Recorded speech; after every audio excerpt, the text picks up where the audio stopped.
na parte de domingo. Um inimigo fez isso. Queridos, o mal teve um início e vai ter um fim. Aleluia! O mal não é eterno. Ele começou com Lúcifer no céu e ele vai terminar quando Satanás, ele será queimado, será feito cinzas. Então, o mal vai terminar.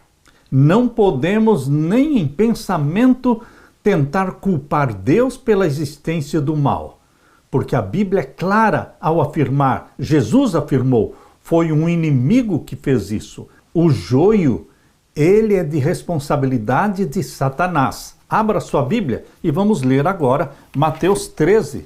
Mateus 13, vamos ver os versos 24 a 27. Propôs-lhes esta parábola, dizendo, o reino dos céus é semelhante ao homem que semeia boa semente no seu campo.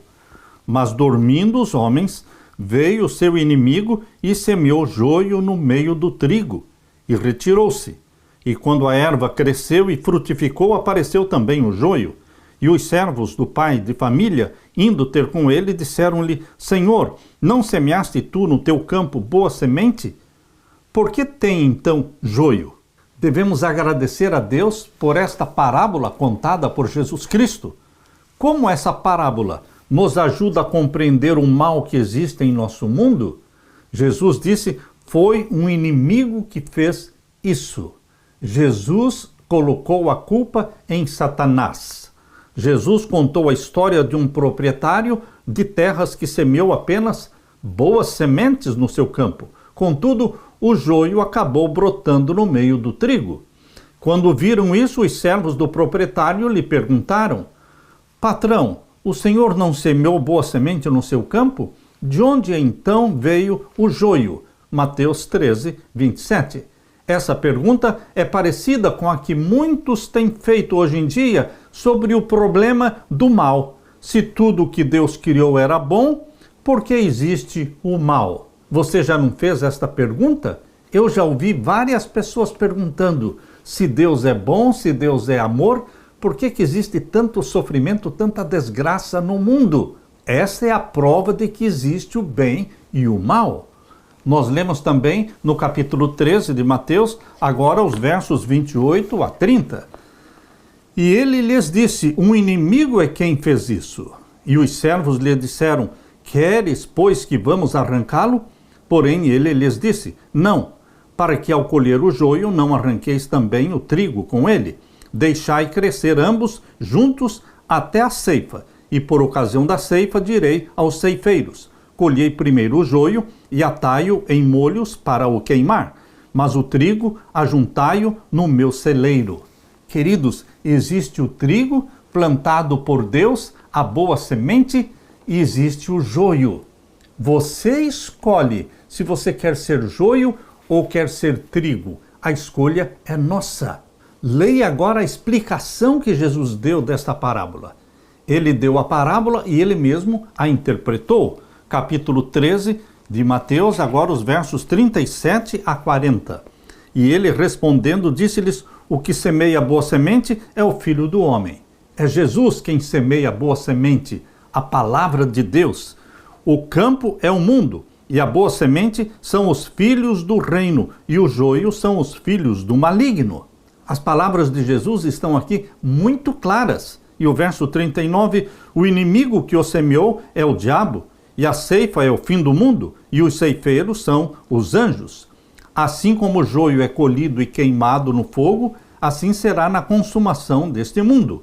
Mandará o Filho do Homem os seus anjos, e eles colherão do seu reino tudo o que causa escândalo, e os que cometem iniquidade, e lançá-los-ão na fornalha de fogo. Ali haverá pranto e ranger de dentes. Então os justos resplandecerão como o sol no reino do seu Pai. Quem tem ouvidos para ouvir, ouça. Meu querido irmão, esta parábola de Jesus é uma advertência para você, para mim. Nós devemos escolher ser trigo, boa semente, plantada por Jesus Cristo. Jesus identificou aquele que semeia boa semente como sendo o Filho do Homem, isto é, o próprio Jesus. Além disso, explicou que o campo é o mundo e que o inimigo que semeou o joio é o diabo. Com isso, Jesus descreveu de maneira bastante explícita que existe um conflito cósmico entre ele e Satanás. É inegável este fato na Bíblia. Por que existe mal no mundo? O mal é resultado da obra de um inimigo, que é o diabo, que se opõe ao dono do campo, que é Deus. Um inimigo fez isso, disse Jesus. Essa resposta, no entanto, desperta o seguinte questionamento. O Senhor quer que a gente vá e arranque o joio? Mateus 13, 28. Existem pessoas prontas para arrancar o joio. Na igreja existem pessoas prontas para riscar o nome de outros do livro da igreja, para darem disciplina, para excluírem membros da igreja. O Senhor quer que a gente arranque o joio? Muitos são apressados em arrancar o joio, mas Jesus diz o quê? Não é para arrancar o joio ainda. Em outras palavras, muitos dizem, por que não acabar com o mal agora mesmo? Arrancar logo o joio. E o Senhor diz, não façam isso, porque ao separar o joio, vocês poderão arrancar também com ele o trigo. Deixem que cresçam juntos até a colheita. A colheita é a segunda vinda de Jesus. De acordo com a parábola, Deus acabará com o mal, mas arrancá-lo antes do momento certamente resultaria em danos colaterais irreversíveis que acabariam prejudicando o bem.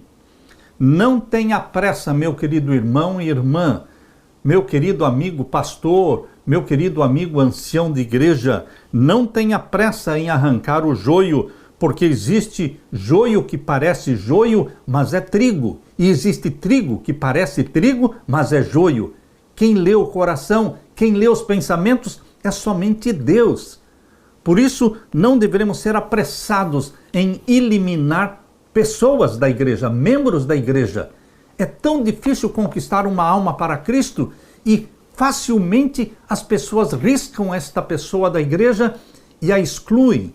Jesus está dizendo que nós deveremos ser prudentes e cautelosos para não fazer a obra de Satanás quando estamos achando ou pensando que estamos fazendo a obra de Deus.